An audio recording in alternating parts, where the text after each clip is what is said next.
নওশাদ সিদ্দিকী অর্থাৎ আইএসএফ আজ পর্যন্ত কোনো ব্যানার পড়িয়েছে, কোনো ফ্ল্যাগ পড়িয়েছে, কিছুই পড়ায়নি। যদি একটা হাসপাতাল বানায় তাতে মানুষ বাঁচবে, আর যদি কোনো বড় একটা নাম মন্দির কোনো একটা মন্দির করছে তাতে কোটি কোটি টাকা খরচা হচ্ছে, কিন্তু এদিকে মানুষের পায়ে জুতো নেই, ঠান্ডায় মানুষের গায়ে কম্বল নেই, এগুলো দিদিবন্ধু দেখতে পাচ্ছে না। যে তার লক্ষ্য হচ্ছে গুন্ডামি রাহাজানি মোস্তানি করেই জিততে হবে, আর এই গুন্ডামির ট্রেনিং দাতা হচ্ছে বর্তমান রাজ্যের মুখ্যমন্ত্রী নিজে। তো রাজ্যের মুখ্যমন্ত্রী যদি নিজেই মানে গণতান্ত্রিক হত্যা করনেওয়ালা হয়, গণতান্ত্রিকে জবাই করনেওয়ালা হয়, তো গণতান্ত্রিক যদি সে নিজে শেষ করে দেয় তো তার পার্টি তো সেই গুন্ডামি শিখবে, ভালো তো কিছু শিখবে না। শওকত মোল্লা বলেছেন যদি নওশাদকে হারাতে না পারে ভাঙড় থেকে, শওকত মোল্লা রাজনীতি ছেড়ে দেবে। ও তো ছেড়ে দিয়েছে, শওকত মোল্লা ছেড়ে দিয়েছে, ছেড়ে দিতে হবে ওকে, ওর ঘুম চলে গেছে শওকত মোল্লাকে। হুমায়ুন বলেছে ভাঙড় থেকে নওশাদকে হারাবে। না, পারবে না, ভাঙড় থেকে পারবে না, নওশাদকে হারাতে পারবে না। মমতা ব্যানার্জি খোঁজ যদি ওখানে গিয়ে দাঁড়ায় পারবে না, চান্স পাবে না ওখানে ভাঙড়ে। শওকত মোল্লা একটা ক্রিমিনাল।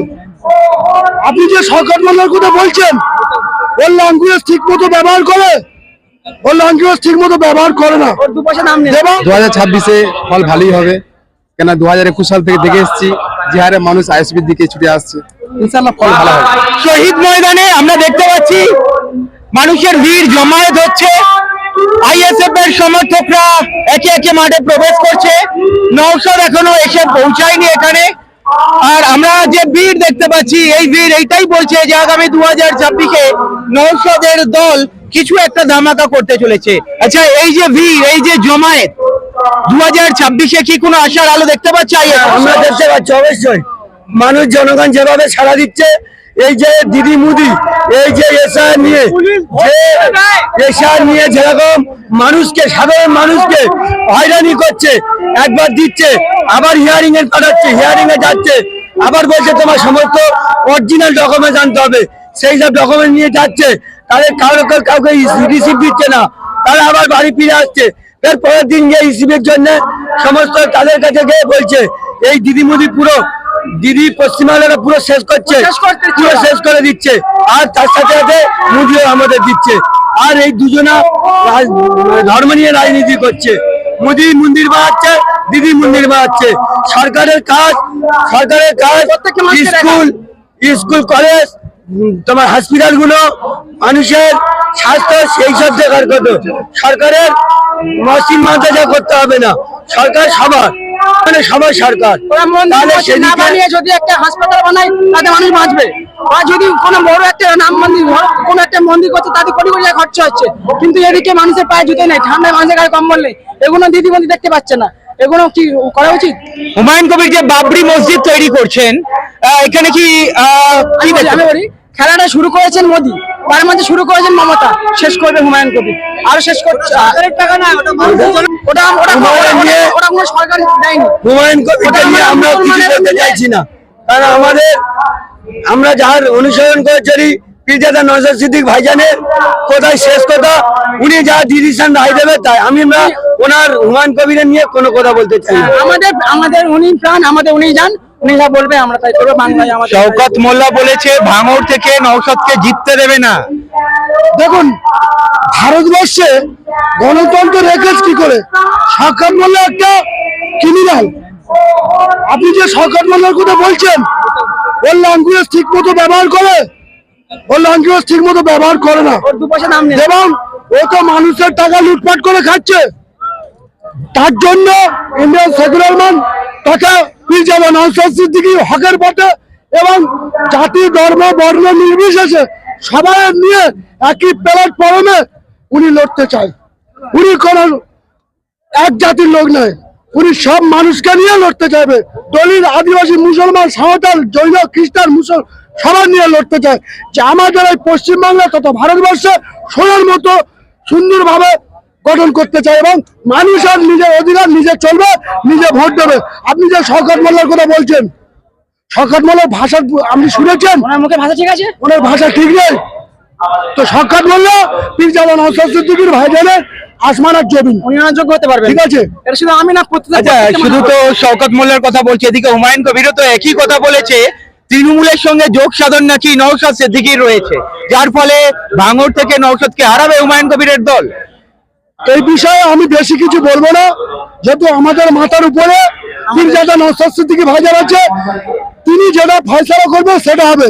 এ বিষয়ে আমরা বলবো না, কারণ হুমায়ুন কবির তিনি একটা মসজিদের কাজ করবে, তবে কোনো সরকারের অনুদান নিয়ে না, ওটা মুসলমান ফান্ড থেকে করবে। তবে আমি হুমায়ুন কবির বিষয়ে বেশি কিছু বলবো না, যেহেতু আমরা পীরজাদা নওশাদ সিদ্দিকী ভাইজানের ফরজ, এই নিয়ে আমরা বেশি কিছু বলতে পারবো না। আমাদের উনি যা বলবে উনি সব। 2024-এ কি হবে মনে হচ্ছে? নওশাদ সিদ্দিকী যেভাবে ঝড় তুলছে বিভিন্ন সভায়, কি মনে হচ্ছে তোমার? মনে হচ্ছে আশাবাদী আমরা 2026-এ ফল ভালোই হবে, কেন 2021 সাল থেকে দেখে এসেছি যে হারে মানুষ আইএসপির দিকে ছুটে আসছে। ইনশাআল্লাহ ফল ভালো হবে, আইএসএফ এর ফল ভালোই হবে আশা করি। হুমায়ুন কবির বলেছে নওশাদ নাকি তৃণমূলের হয়ে কাজ করছে, তৃণমূলের হাত ধরতে পারে, কি বলবে? এটা তো একটা পলিসি, এটা প্ল্যান যে মালদা মুর্শিদাবাদে নওশাদের ভালোবাসার লোক যেখানে নওশাদ ভাইজান দাঁড়াচ্ছে সেখানেই জনজোয়ার তৈরি হচ্ছে, তাই এটা প্ল্যান আঁচল থেকে নেবে আবার ফের আঁচলে ফিরে যাওয়া, এটা তার প্ল্যান। এটা যে নওশাদ ভাইজান যাতে ভোট না পায় তাতে একটা খণ্ড করা, ভোটটাকে খণ্ড করার জন্য, সেই জন্য ওইগুলো কথা বলছে। কোথা দিয়ে আসছো? আমরা আসছি মঙ্গলার থেকে। কি মনে হচ্ছে এবারে 2024-এ? 2026-এ ভাইজান অবশ্যই জিতবে, দাঁড়াবে। গত পরশুদিন আমরা দেখলাম নওশাদ সিদ্দিকীর ব্যানার পুড়িয়ে দেওয়া হলো তৃণমূলের তরফ থেকে। ওটা আমাদের খুব খারাপ হয়েছে, কিন্তু আমার সামনাসামনি পড়া চুরি করে পুড়িয়েছে। ওটা সামনাসামনি পড়ালে ওটা জব দিয়ে দিতাম। এটাই তো পার্টি নয় যে অন্য যারা ব্যানার পুড়িয়ে দেবো, পার্টি এটাই যে শ্রদ্ধা করা, এটাকে বলা হয় পার্টি। 2024-এ কতগুলো আসন পেতে পারে আইএসএফ, কি মনে হচ্ছে তোমার এজ আ সমর্থক হিসাবে? সমর্থক হিসেবে সেটা মানে ভোট না করার পর সময় কথা বলবে সেটা আর কি। বাম আইএসএফ এর যদি জোট হয় কিভাবে দেখছো? জোট হওয়া উচিত না উচিত না? না উচিত। যদি বাম আইএসএফ এর জোট হয় এবারে কি টক্কর দিতে পারে তৃণমূলকে? হ্যাঁ অবশ্যই পারবে, কেন পারবে না? হুমায়ুন বলেছে ভাঙড় থেকে নওশাদকে হারাবে। না পারবে না, ভাঙড় থেকে পারবে না, নওশাদকে হারাতে পারবে না। খোঁজ যদি মমতা ব্যানার্জি এসে দিদি গিয়ে ওখানে টিকিট পাবে না, ওখানে গিয়ে মমতা ব্যানার্জি খোঁজ যদি ওখানে গিয়ে দাঁড়ায় পারবে না, চান্স পাবে না ওখানে ভাঙড়ে। শওকত মোল্লা বলেছেন যদি নওশাদকে হারাতে না পারে ভাঙড় থেকে, শওকত মোল্লা রাজনীতি ছেড়ে দেবে। ও তো ছেড়ে দিয়েছে, শওকত মোল্লা ছেড়ে দিয়েছে, ছেড়ে দিতে হবে ওকে, ওর ঘুম চলে গেছে শওকত মোল্লাকে। তৃণমূলের দল কিছু বাহিনী রয়েছে, তারা নওশাদ সিদ্দিকীর ব্যানার পোড়ালো। দেখুন, একটা জিনিস যখন দেখবেন মানুষ লিগাল ভাবে কিছু করতে পারবে না, মানুষ যখন লিগাল ভাবে বা ভারতের সংবিধানকে সম্মান যারা দিতে জানে না, ভারতের সংবিধানকে, এটা হচ্ছে গণতন্ত্র রাষ্ট্র, রাজতন্ত্র নয়, তো গণতন্ত্র রাষ্ট্রে যখন গণতান্ত্রিক ভাবে যখন সে জিততে পারবে না বা যখন সে কিছু করতে পারবে না, তখন দেখবেন সে অরাজকতা চালাবে, তখন কিন্তু সে হামলা চালাবে, অরাজকতা চালাবে, মানুষের উপরে জুলুম করবে, অত্যাচার করবে। কারণ হচ্ছে একটাই, যে তার লক্ষ্য হচ্ছে গুন্ডামি, রাহাজানি, মোস্তানি করেই জিততে হবে। আর এই গুন্ডামির ট্রেনিং দাতা হচ্ছে বর্তমান রাজ্যের মুখ্যমন্ত্রী নিজে। তো রাজ্যের মুখ্যমন্ত্রী যদি নিজেই মানে গণতান্ত্রিক হত্যা করনেওয়ালা হয়, গণতান্ত্রিকে জবাই করনেওয়ালা হয়, তো গণতান্ত্রিক যদি সে নিজে শেষ করে দেয়, তো তার পার্টি তো সেই গুন্ডামি শিখবে, ভালো তো কিছু শিখবে না।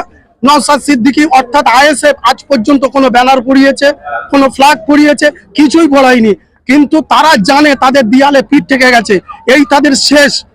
আর তারা ঘুরে দাঁড়াতে পারবে না, যার জন্য একের পর এক গুন্ডামি করছে, জোচ্চুরি, রাহাজানি, গুন্ডামি, মোস্তানি সব কিছু করছে, রাজ্যের উপরে এত হস্তক্ষেপ হচ্ছে, তারপরেও রাজ্য সরকার চুপচাপ আছে। এই গুন্ডামিটা ওরা করছে আগামী দিনে জেতার আশা নিয়ে, কিন্তু পারবে না। যদি গণতান্ত্রিক প্রক্রিয়ায় ভোট হয়, টিএমসি রাজ্য থেকে মুছে যাবে, কিছুই থাকবে না। ভাঙড়ে কি এবারে নওশাদ জিতবে? ভাঙড়ে এবার নওশাদ সিদ্দিকী 100% জিতবে। যারা বলছে যে নওশাদকে হারাবে, যখন মানুষ যখন পাগল হয়ে যায়, মানুষের যখন ব্রেনের তার কেটে যায় ভুলভাল, যেমন বকে রাস্তার পাগলরা, ঠিক এক শ্রেণীর পাগল নেতা পাগল হয়ে গেছে, কি বলবে নিজেরা খুঁজে পাচ্ছে না, যে কি বলবো মানুষকে, তাই যা ইচ্ছা মুখে আসছে যেটা ভুলভাল বকে যাচ্ছে। তবে আশা রাখি আগামী দিন 2026 আবার নওশাদ সিদ্দিকী শুধু ভাঙড়ে জিতবে তা নয়, যদি গণতান্ত্রিক প্রক্রিয়ায় ভোট হয়, পশ্চিমবাংলায় অগণিত সিট নওশাদ সিদ্দিকী আবার পেতে চলেছে।